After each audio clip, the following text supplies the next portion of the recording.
새날 만에 아주 특별한 인터뷰. 자, 민영매만 같아라. 91번째 방송으로 시작하겠습니다. 어서 오십시오. 반갑습니다. 네. 저만 보면 그렇게 좋으시죠? 얼굴이 아니, 얼굴이 실제로 좋아지셨네요. 아니. 어제 이재명 대표 모시고 인터뷰 하시더니 기운을 좀 받으셨나? 그런가 봐요. 야. 철학하시는 분 기운을 좀 받았는데. 아, 민영배 의원이 또 나오셨는데, 여러분, 민영배 의원 후원 한 번도 안 하신 분들 있죠? 한 번 하셔야죠. 아니, 여기 슈퍼챗을 해달라고 그러셔야 된다고 어제 이 대표 그러시던데. 아, 그러니까 이게 국회의원들이 받아가는 후원금은 이재명 대표가 슈퍼챗으로 한 방에 벌충해 주셨습니다. 사실 그런 거예요? 아, 천만 다행이네. 그동안. 그러니까 대표가 또 직접 간접적으로 또 소속 국회의원들을 어마어마하게 챙긴 거죠. 낙수 효과로. 예, 그런 효과가 있었죠. 네. 자, 농협 351-1131-8776-13. 지금 민영배 의원의 웃음은 저는 위선이라고 생각해요. 왜요? 부끄러워. 근데 좋아. 감정이 두 개가 이렇게 교차하는 거 아니에요. 그게 아니고 가만히 있어. 새날이 이걸 하면 전에는 그냥 꽤 오더니 지금도 좀 오나? 이것 때문에 그런 거예요. 그러니까 그 이야기가 지금 이 대화의 맥락과 무슨 관계가 있습니까, 의원님? 그냥 있잖아요. 좀 피해 가게요, 좀. 아니 그게 아니라 국회의원들 나올 때마다 후원 계좌를 걸잖아요. 예. 그랬더니 다 똑같아. 정청래 빼고는 다 똑같아. 부끄러워해. 그냥 정치 열심히 할 테니까 후원금 좀 보내주세요 하시면 되는데. 그렇죠. 근데 그런 말 하기가 쑥스러운 게 민주당 의원들의 기본적인 그 태도인 것 같더라고요. 그러니까 어쩔 거예요. 그렇게 나왔는데. 그러니까 또 그런 사람들이 모였는데. 후원금을 안 받을 것도 아니고요. 여러분 하나만 말씀드릴게요. 대신 훈장을 좀 주세요 이번에. 저 말고 저는 아니어도 좋은데. 그러니까 제가 드리고 싶은 말씀은 뭐냐면 국회의원들 후원금 채우는 거 생각보다 쉽습니다. 지역으로 갈수록 고액 후원 있잖아요. 500만 원씩 하면 몇 명이면 그거 차거든요. 근데요 그거요.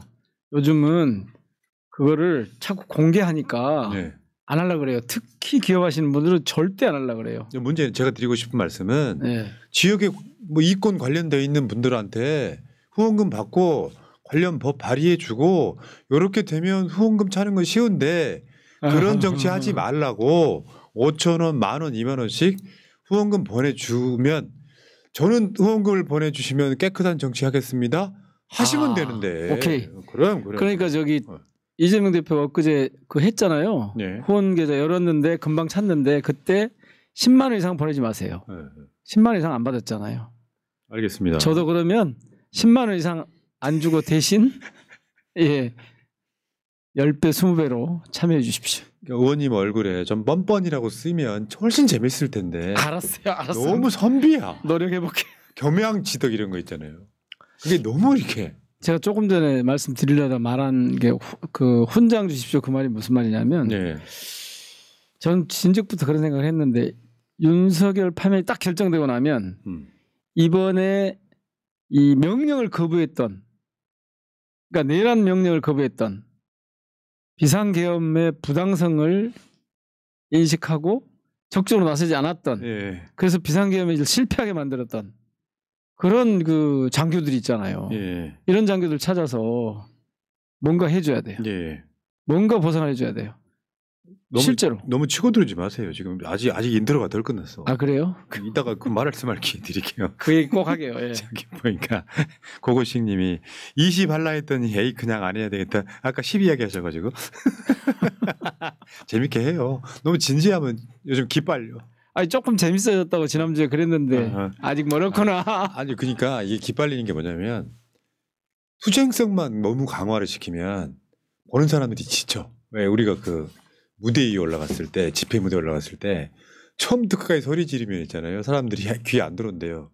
갑자기 소리를 지르다가 서곤서곤하면 사람들이 조용해져요. 그 소리 들으려고. 이 강약 조절이 돼야 된다 이런 얘기고. 그냥 오늘은 뭐 오늘 주제 정해놓은 거 하지 말고 그냥 서로 신소리만 해도 사람들 방송 듣습니다. 아니, 그러면 안 되고. 네. 자, 그리고 채팅창 상단에 민영배 TV 구독 좀 해주시기 바라겠고요. 자, 블루토파즈님, 민영배 의원님 응원합니다 하셨고요. 민영배 의원 후원을 쏘신 게 아니라 산날에 슈퍼챗 써주셨습니다. 잘하셨어요. 아, 또 안 돼. 금방 또 이 분하님한테 쏠려가지고. 아이, 이러기 웃겨. 재밌다. 아이, 안 돼. 이러면 안 돼. 자, 어제 이재명 대표님 다 해놓고 가셨다며요. 근데 우리는 어차피 슈퍼챗 잘 안 터지는 방송이에요. 아, 그러니까 어제 터졌으면 이제 그걸로 이제 1년간 먹고 살다가. 그 정도는 아니고. 에이, 그 정도는 아니고. 아. 문제는 숫자라니까요.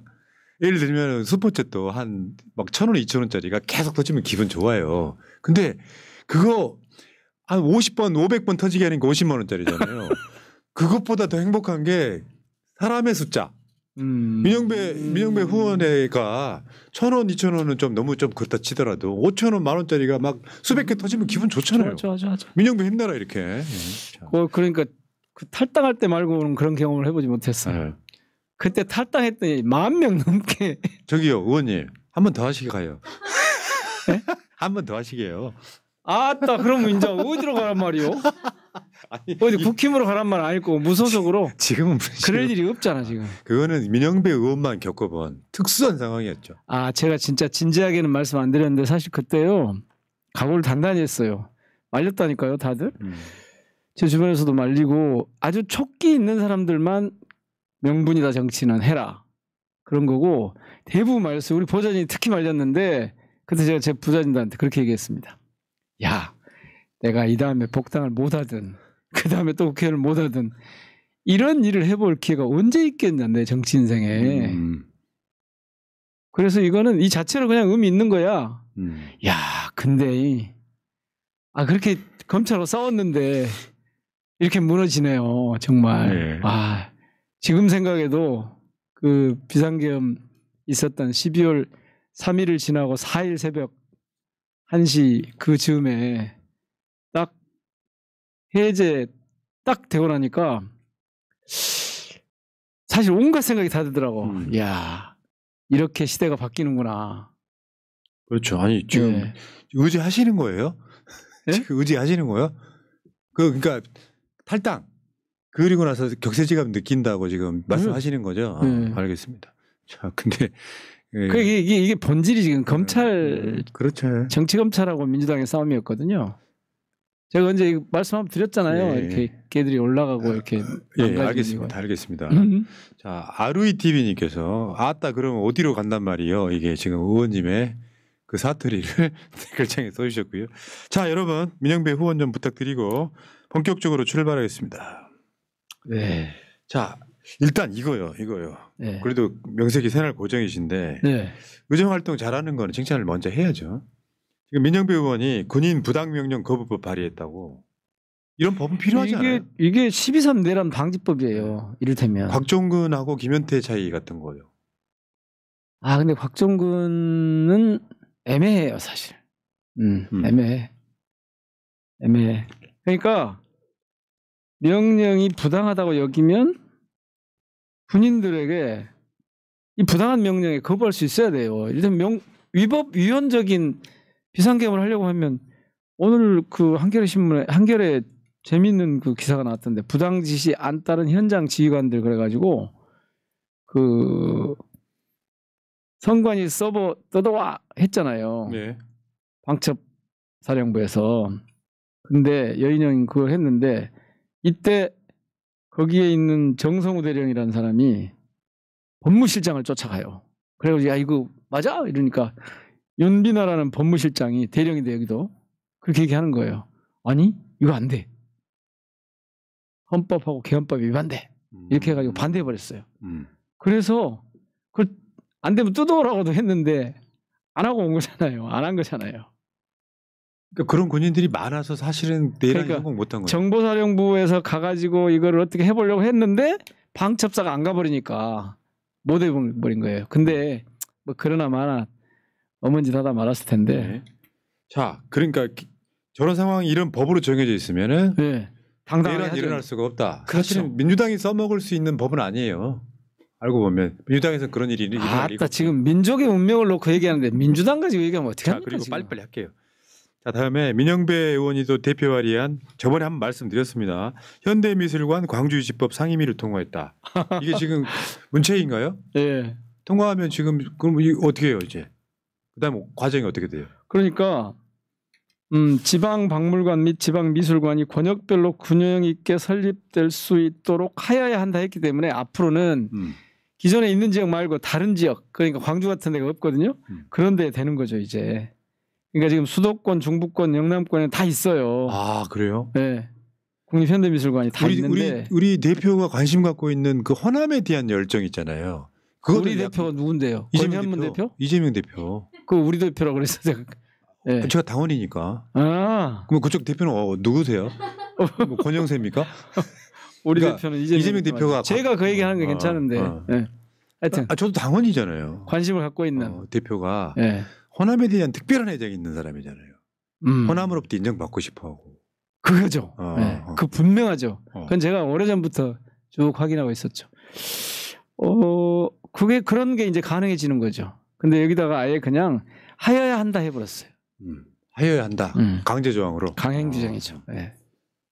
자, 잘하셨습니다. 자, 이게 이제 근데 이게 더 재밌는 건 뭐냐면 제가 그동안 어떤 비판을 받았냐면 법안 발의를 제일 많이 했잖아요. 21대 때. 1등. 네, 그랬는데 맨날 그 통과율이 적으자마자 제가 절대치로 따지면 많아요.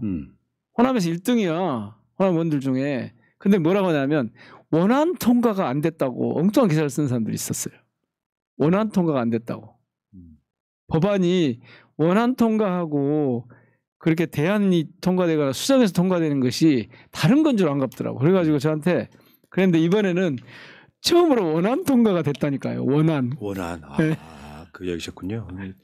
다수 지지자분들은 저 관심 없는 이야기 감사합니다. 이렇게도 재밌게 해야지. 참. 자 이제 본론으로 한번 진짜로 들어가 볼게요. 예. 지금 얼마 전에 대정부 질문하셨죠? 했습니다. 근데 민영배 의원한테는 대정부 질문 기회가 자주 오는 것 같아요. 아니에요. 저거 이거 한지 얼마 안 됐는데. 이 앞전에는 그건 긴급 현안질이었어요. 그래서 그때 제가 하겠다고 했고. 본회의장에 서신 건 똑같잖아요. 누가 봐도 대정부 하죠. 질문이잖아. 이번에 뭐 대정부 질문 맞죠. 이번에는 이제 그 국회에서 흔히 얘기하는 정규 대정부 질문한 거죠. 근데 21대 때 제가 많이 한 것 같죠. 하도 막 이렇게 나오고 그래가지고 근데 사실은 저 2번밖에 안 했어요. 근데 한 번도 못하는 사람들이 있더만요. 숫자가 많으니까. 그거는 저는 좀 글쎄. 그럴까? 근데 이거 보면은 실제로 지금 민영배 의원의 질의는 약간 수준이 달랐어요. 와 고맙소야. 왜냐면 그걸 인정해 주다니. 민영배 의원은 약간 농객이기도 하고 약간 철학적 의미를 갖고 있는 사람이라서 분석하는 게 박구영 수준? 그런 식으로. 박구영 선생, 박구영 교수 수준은 제가 안 되고 저하고 가까운 친구이긴 하지만 아주 가까운 친구이긴 하지만 요새 보니까 근데 박구영 교수가 전에는 정치인 중에 친한 사람 민영배밖에 없다고 그러더니 요새는 보니까 많이 친해진 것 같은데. 그러니까 박구영 정도 수준으로 대정부 질문하니까 굉장히 좀 품격이 있어 보였다 그럴까요? 아니 지금 흉보는 거죠 지금. 아니요. 네 말 못 알아먹는 것 같다. 이거 이렇게. 봐봐요. 지금 그 일부 방송에 썸네일을 가져와 봤는데 극우 파시즘의 발로 갈등과 혐오 사회 문제로 대두됐죠? 지금 교육부 장관한테 질의하는 장면이고요. 다음에 지금 법무부 차관한테는 민주주의 무너지는 전제 신호 국민의 힘 안에 다 있다 이런 식으로 그러니까 표현들이 굉장히 고급스럽고요. 그리고 이제 좀 고급스럽지 않으신 분 저분이 이제 김문수 여기는 이제 내 라인이 아니냐 이것도 이제 망언을 또 박제해서 그날 최민희 의원은 김구 선생이 중국이라는 이야기를 또 김문수한테 받아내는 이런 상황이 좀 벌어졌었는데 자기가 진보 정치인이라고 그러는데요. 그러더니 사실 그게 안 나왔는데 저한테 끝장 토론을 한번 해보자고 그랬어요. 제가 이제 당신 보수가 아니고 극우다 지금 국민의힘이 다 그걸 가는데 김문수 장관이야말로 진짜 극우다 이렇게 했더니 아니래요. 자기 진보래요. 자기는 자유민주 정치인이고 진보래요. 그러면서 저한테 끝장 토론 한번 해보자 그러는데 모르겠어요. MBC는 어디서 한번 받아주면 뭐 백토도 좋고 어디 뭐 외전도 좋고 한번 나가서 해볼 생각인데 아직까지는 반응이 없네요. 그러니까 할 얘기가 있어요. 근데 여기서 등장한 게 이제 이야기 좀 맥을 좀 잡아봐 보면 극우란 말이 사실은 틀렸다. 극우란 표현으로는 부족하고 사실은 지금 현재 윤석열의 내란은 파시즘의 결과물이다. 이 이야기잖아요. 극우 파시즘. 예, 뭐. 예. 근데 굳이 말을 붙이자면 지금 네. 극우가 일반 단어처럼 돼버렸기 때문에 쓰긴 쓰는데 사전적 의미로는 지금은 극우 정도가 아니라 파시즘이다. 전체주의일 수도 있고 전제주의. 전체주의라기보다도 전제주의. 전체주의보다 더 세진 거죠. 그렇죠. 전제주의는. 전제 독재국, 전제주의 체제. 그러니까 저는 이번 12.3 내란, 12.3 비상계엄의 그 과정과 그 목표에 대한 해석에 두 가지 좀 짚고 넘어가야 될 대목이 있다고 봐요. 그 과정론으로 보면 이게 그냥 지 혼자 셀프 쿠데타인데 이게 자폭이라고 얘기하더라고요. 절대 그렇지 않습니다. 자폭이 아니에요. 모양은 웃기긴 했죠. 사실은 겉모습은. 아니 그러니까 지가 그냥 스스로 망해버렸다 그러는데 아니라고요. 그게 아니고 국민들의 그동안의 끊임없는 이 저항, 그다음에 그 역사의식 이런 것들이 뒷덜미를 잡았고 그래서 군인들이 잘 못 움직였고 그런데 사실은 정치검찰과 끊임없이 싸운 민주당의 공격이 주요한 거예요.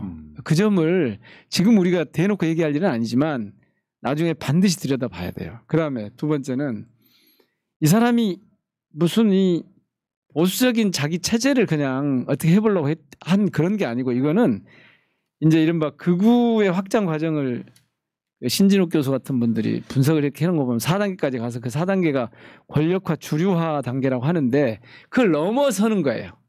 그걸 넘어서서 윤석열식 전제주의 즉 파시즘 군사 독재 같은 걸 겨냥한 거예요. 그래서 여기서는 그 봐보세요. 거기 노상원 수첩에 나온 거 봐보면 방향은 예전에 삼선 개헌 장기 집권 이런 게 있었는데 이게요. 후계자 지목해서 권력 이양하려고까지 한 거예요. 나오잖아요. 두 번째는 처벌 대상이 500명이었잖아요. 이거 특별수사본부 신속재판하려고 했던 거예요. 선거제도 국회의원 수를 절반으로 줄이려고 했잖아요. 국가안전관리법을 제정하려고 했잖아요. 이게 뭐냐 하면 이게 반대 세력을 체포할 수 있는 근거 만드는 거예요. 옛날 무슨 그 전두환 할 때보다 더 심하게 한 거예요. 이를테면 사실 그래서 이 체제는 물론 그 군사 쿠데타라고 하는 점에서 뭐 동일한 거지만 친일 쿠데타인데 그러니까 마샬로라고 하는 건데 이 마샬로가 갖고 있는 그 본질에 보면 이번에는 한 단계 더 나갔다니까요. 그러니까 극우가 87년 이후로 쭉 성장한 과정이 있는데 2025년, 2024년에 주류화 권력화해서 이 권력을 마음대로 해보고 싶은데 안 된 거예요. 그걸 계속 막으니까. 그러니까 이보다 더 센 방법을 찾은 거예요. 그래서 정말 이 계엄 정말 사실 끔찍해요. 정말 끔찍해요. 어제 뭐 이재명 대표 나와서 잠깐 그런 말씀 하시던데 생각해 보세요. 이게 만약 성공했다고 생각해 보세요. 아이고. 새날 지금 오늘 방송 못 해요.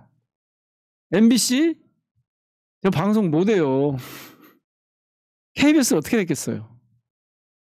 근데 그게 문제가 아니고 국회가 사라져 버렸어요.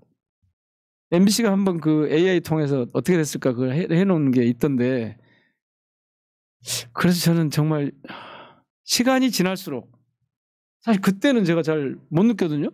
근데 가만히 이걸 좀 들여다보고 데이터를 좀 살펴보고 이렇게 해보니까 정말 아찔하고 진짜 민족의 운명을 갈랐다. 그날. 그런 생각이 계속 들어요. 지금 파시즘이라는 게 옛날에 운동가요 중에서 매판 파쇼 나오는 그 가사가 있어요. 파쇼. 그렇죠. 그 파시즘이잖아요. 그렇죠. 그러니까 지금 나오고 있는 게 너무 전라도 말로 얼척이 없어서 어느 정도 맥락이 이해가 되는데 야 이재명 법으로 안 돼. 죽여 이거잖아요. 법으로 할 때 안 돼. 어제 대표 제가 엊그제 이 말을 해버려야겠다.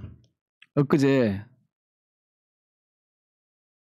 대선 직후에 당선자 시절에 만났던 대기업 임원 한 분의 이야기를 전해드린 게 있어요. 네. 술 잔뜩 마시고 이 새끼들 다 죽여야 된다 그랬대요. 그때부터. 아이고. 제가 누구 어쩌고는 안 하겠는데 그때부터 그랬대요. 그러니까 끊임없이 자기 마음대로 해보려고 하는, 자기 말에 조금이라도 거슬리기만 하면, 검사하고 그 총장할 때 생각해 보세요. 대통령 인사권에 도전하고 나오는 사람이 어쨌겠어요. 그리고 겉으로는 검찰개혁한다고. 그러니까 대한민국 역사에서 한 번도 보지 못한 폭동. 맞아요. 대한민국 역사에서 한 번도 보지 못한 지랄 발광하는 검사였던 거예요.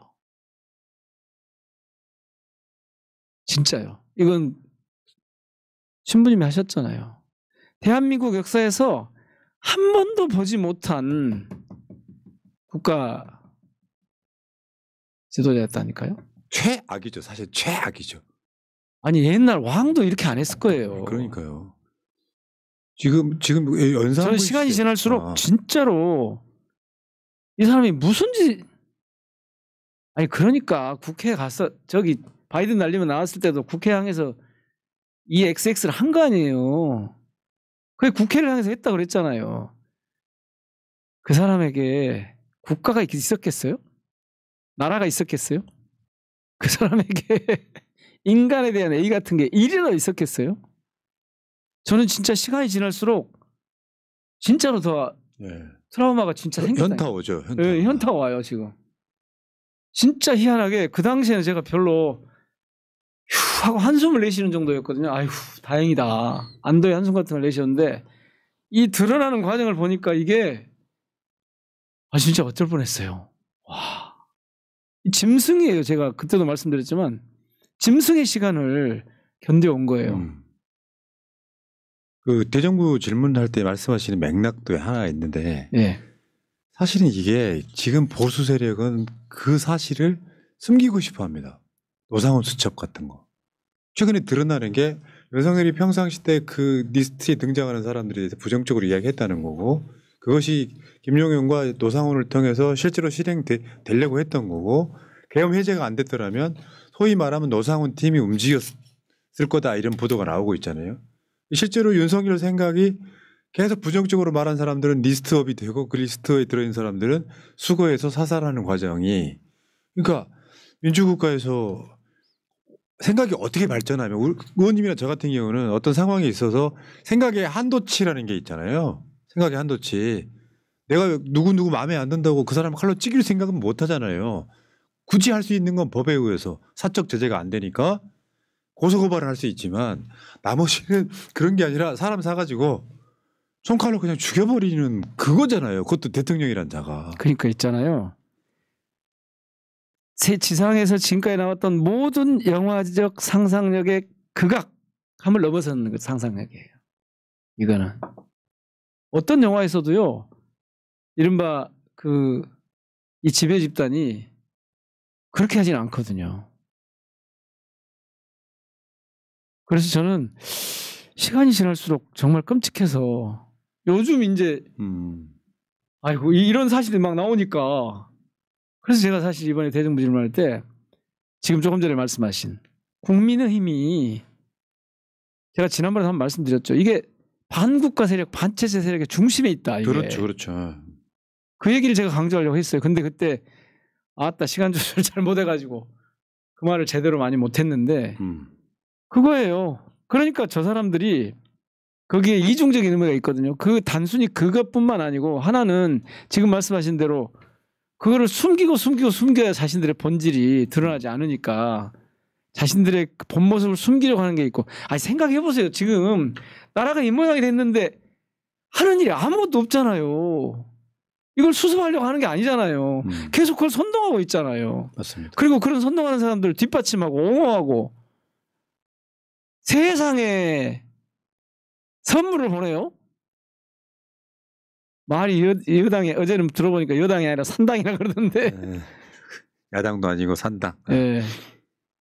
근데 그게 말이 돼요? 그런 게 하나 있고, 또 하나는 뭐냐면 이 사람들이요 가만히 보니까 그렇게 하는 이유가 있어요.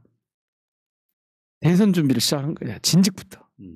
이 흐름을 타고 그걸 숨긴 다음에 그래서 계속 이재명 대표만 공격하면서 그 악마 이미지를 더 막 강화해가지고 자신들이 다음 대선에 아니 지금 저 중에 이재명이 살아날 아니죠 윤석열이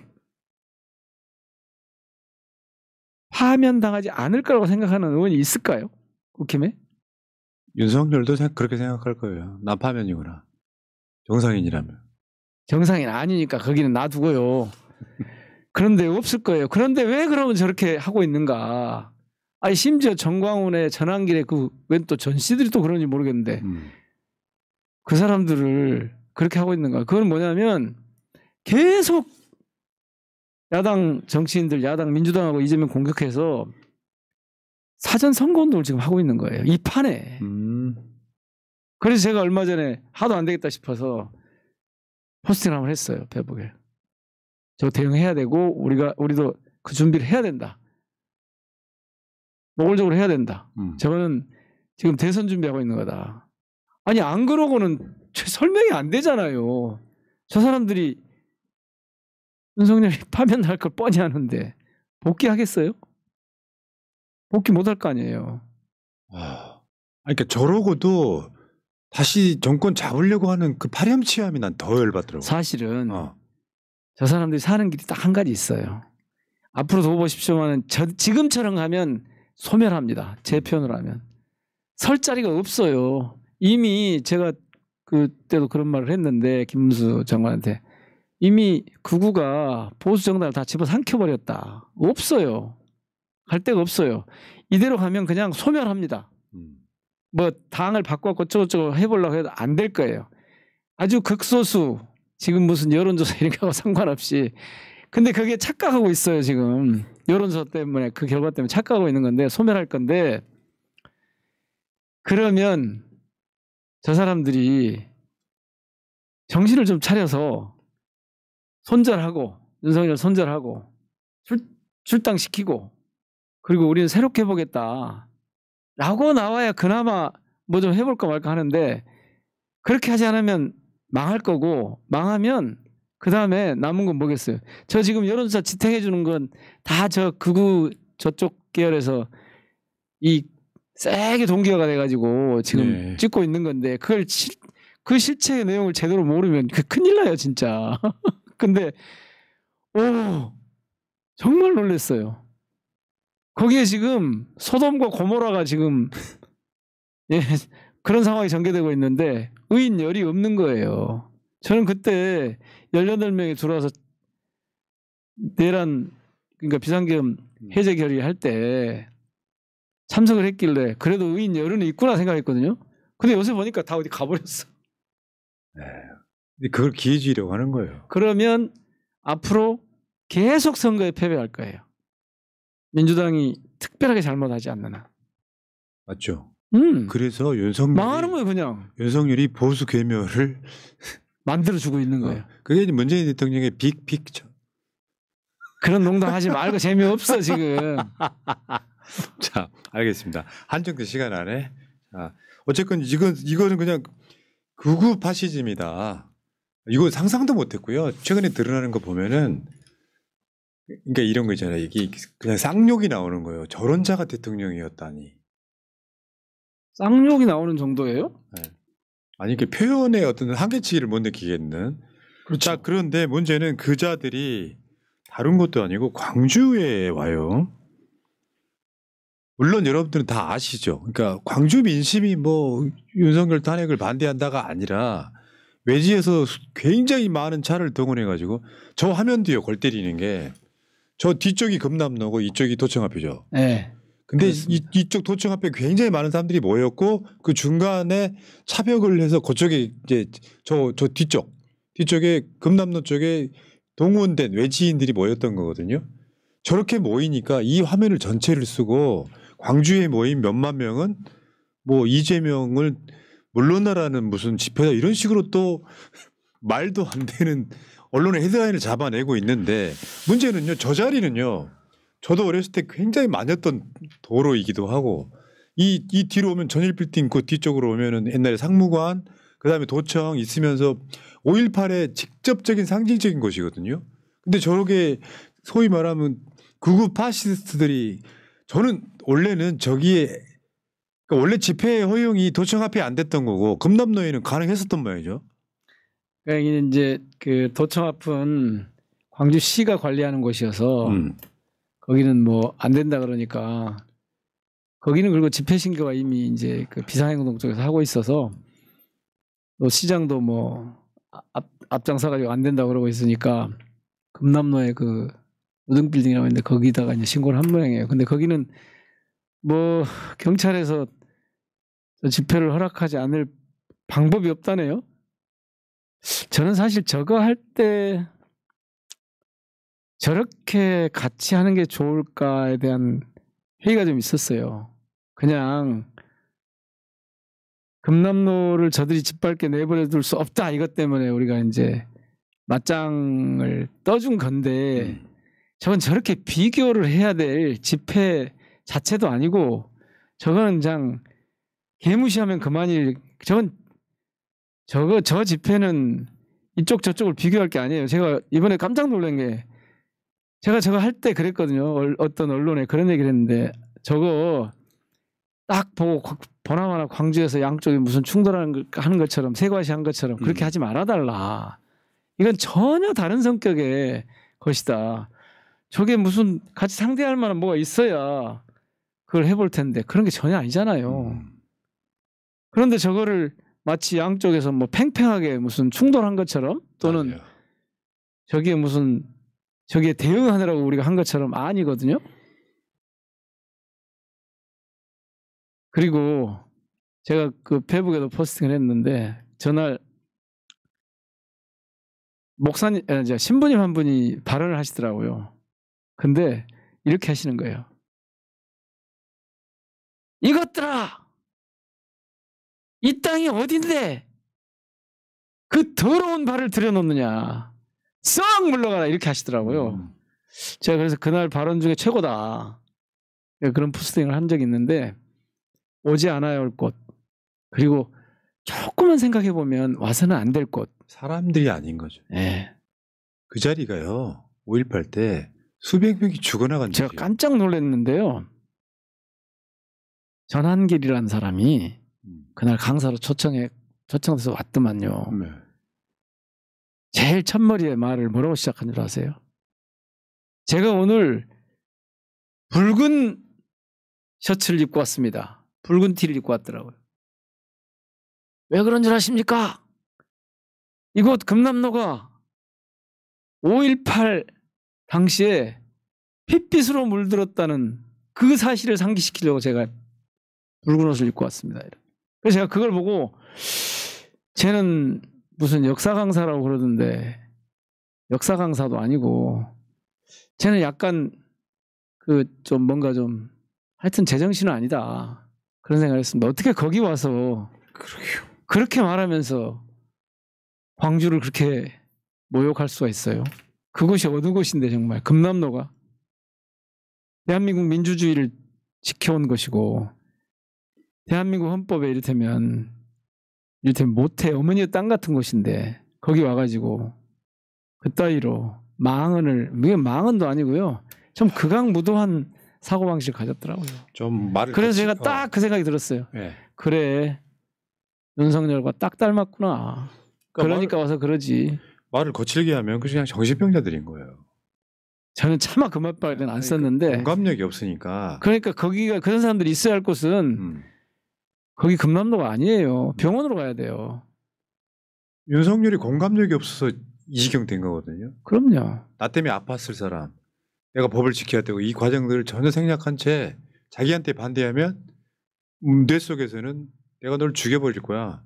노상원이 시켜가지고 이런 생각을 하고 있는 자들이 그대로 저렇게 버티고 있으니까 금남로까지 나타난 거예요. 저 어렸을 때 그 바로 옆 동네 살았기 때문에 동명동 살았기 때문에 시체 많이 봤고요. 고등학교 때는 그 5.18이 합법화되기 전에 금남로에서 광주 고등학생 협의회 이런 깃발 들고 광고에 뵀어요? 그 전야제 할 때 깃발 들고 왔던 바로 그 도로고요. 자, 이거 제가 이제 진짜 하고 싶은 말씀을 좀 드려야 되겠는데 그러면 이 내란 사태에 저런 내란 선동자들을 어떻게 할까? 우리가 1948년에 반민족 행위 처벌법이라고 하는 게 있었거든요. 1948년에. 물론 그건 성공하지 못했습니다. 요 법이에요. 반민족 행위 처벌법. 이게 일제강점기 그러니까 그때 부역자들을 처벌하려고 하는 거였거든요. 근데 이거를 이승만이 1년 만에 무산시켜버립니다. 아시잖아요? 알죠. 경찰 시켜가지고 습격해서 무산시켜버리는데 이번에는 정말 제대로 이 반헌법 행위 처벌법을 만들어야 됩니다. 맞습니다. 반헌법 행위 처벌법을 만들어서 반헌법 행위 조사 특위를 꾸려야 돼요. 그래서 지금처럼 헌정 질서를 무너뜨리는 민주공화국 체제를 무너뜨리는 반체제 반국가 인사들 거기에 부안해동하는 사람까지 다 포함해서 전부 가려내야 됩니다. 그래서 책임을 물어야 돼요. 이 얘기는 지금 당장 꺼내면 또 뭐라고 할 텐데 저는요 이번에 그냥 넘어가면 진짜 안 된다고 생각합니다. 맞습니다. 아까 12.3 내란 방지법 이런 것처럼 이거는 특별법을 제정을 해서 반헌법 행위자 처벌. 사실 이 얘기를요 저희들이 진즉부터 하고 있었어요. 21대 때부터. 왜? 검찰개혁을 하려고 보니까 헌법 질서, 헌정 질서를 막 무너뜨리고 온 거예요. 그래서 야 이걸 어떻게 하지?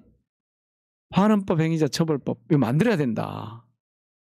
그랬는데 이번에 그게 폭발을 해가지고 아주 적나라하게 보였잖아요. 네. 반드시 반헌법 행위처벌법을 만들어서 조사특위 꾸리고 거기에 따라 책임을 물어야 됩니다. 그래서 대한민국에서 다시는 그런 상상조차 할 수 없도록 만들어야 돼요. 아니 세상에 어떻게 대통령이란 자가 그 자리에 있으면서 비상대권을 입에 달고 살아요. 1년 전부터. 그거 자체가 불법인데. 그 있잖아요. 비상대권? 그거는요. 전두환 박정희 시대나 쓰던 말이에요. 노태우 때도 안 쓴 말이에요. 그러니까. 비상대권? 비상한 상황에 대통령이 행사할 수 있는 권한? 의원님이 호통을 치잖아요. 윤석열한테 호통을 치는데 왜 내가 욕먹는 느낌이지? 그거는 하도 어처구니가 없어가지고. 이렇게 윤석열이 보고 있으면요.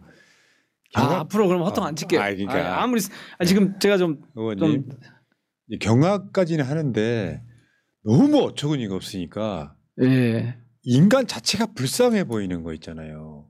무엇이 불쌍해라. 아이 참. 그러니까요. 아따 내 말 좀 들어보시오.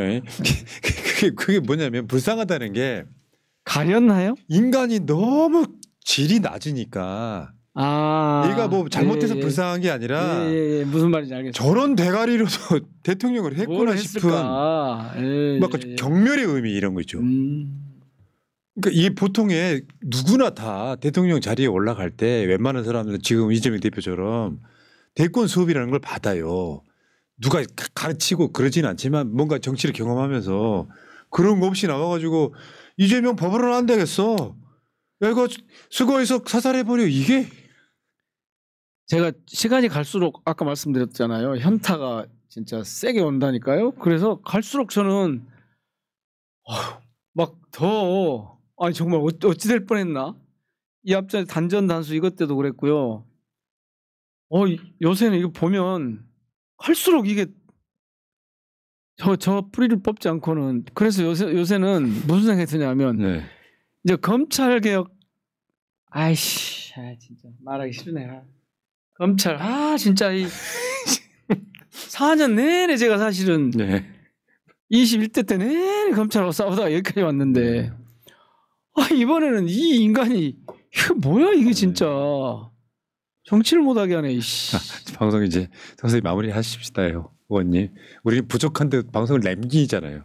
뒤에다가. 그러니까 어제 이재명 대표 나왔을 때 한 말인데 이재명 잡아놓으려고 그렇게 검사들 막 수백 명 데려다가 그렇게까지 많이 했는데 정작 윤석열이 감옥에 갇혔어요. 그게 역사의 아이러니지. 업보이기도 하고.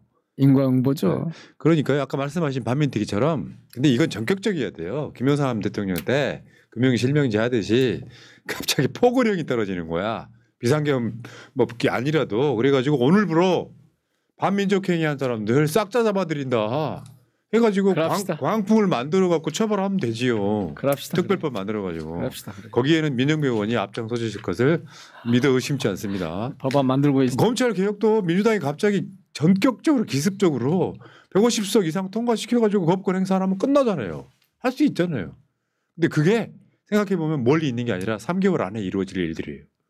그렇게 될 겁니다. 그리고 이번 기회에 그 정신 나간 검사들 좀 없으면 좋겠어요. 네, 알겠습니다. 지난번에 세상에 현직 검사장이라는 사람이 그렇게 정말 어쩌다 여기까지 알겠습니다. 네, 감사합니다. 구자영님 감사하고요. 블루토파즈님 민영배 의원님 응원합니다 하셨고요. 벚꽃 이야기님 응원합니다 힘내세요 하셨고요. 블루토파즈님 계엄은 끔찍하지만 민영배 의원은 상큼합니다 하셨고요. 최드래곤님 감사하고요. 크리스탈님 반헌법 행위자 처벌법 만들어주세요. 민영배 의원님 하셨습니다. 감사하고요. 자 민영배 의원 그래도 우리끼리 이렇게 이야기하니까 조금 풀려. 대정부 질문하면 다 이상한 사람들밖에 없잖아요. 그 말도 안 통하지도 않고 모른 척하고 무슨 그 질문을 벽에다 대고 하는 것 같기도 하고. 그럼요. 의원 딴소리 잠깐만 해버리고. 1분만. 지금 대정부 질문하고 나오셨고 제가 교육부총리예요. 네. 하나만 물어보세요. 정상적으로 답해드리겠습니다. 아 그래요? 생각나는 것 중에. 부총님 교육 현장에 정치 교육 너무 안 돼 있어서 그리고 교사들이 이 정치 기본권이 보장이 안 돼서 이렇게 학생들이 이 정치 현상에 대해서 특히 젊은 사람들이 제대로 이해를 못 하는데 앞으로 정치 교육 어떻게 해 가실 생각입니까? 열심히 하겠습니다. 아니 왜요? 나 김문수 하면 돼. 역할 하면 돼. 오늘 답 해드리려고 그래요 지금. 예, 김장관님. 세상에 사람들이 다들 지금 보수 정당이 아니고 보수 정치가 아니고 극우 파시즘 정치라고들 합니다. 국민의힘이 이 보수 파시즘 정치 체제에서 벗어나는 방법이 뭐라고 생각하십니까? 빨리 윤석열을 버려야죠. 내란범을 버려야죠. 이번에는 그럴듯하네. 이런 답 듣고 싶었던 거잖아요. 그렇죠. 절대 안 나오잖아요. 안 나와. 그래서 저 당의 미래가 없어도 해산시켜야 되는데 지금 생각으로는 해산시킬 필요 없을 것 같아. 알겠습니다. 자동 해산될 것 같아. 네, 소멸. 네, 소멸해. 자멸한 거죠. 자, 알겠습니다. 민영배 의원과 함께했던 정말 재밌던 방송. 자, 방송 마치고요. 자, 새날은 내일 낮 방송에 다시 오겠습니다. 조금 더 노력해 보겠습니다. 의원님 다음 주에 뵙겠습니다. 고맙습니다. 고맙습니다.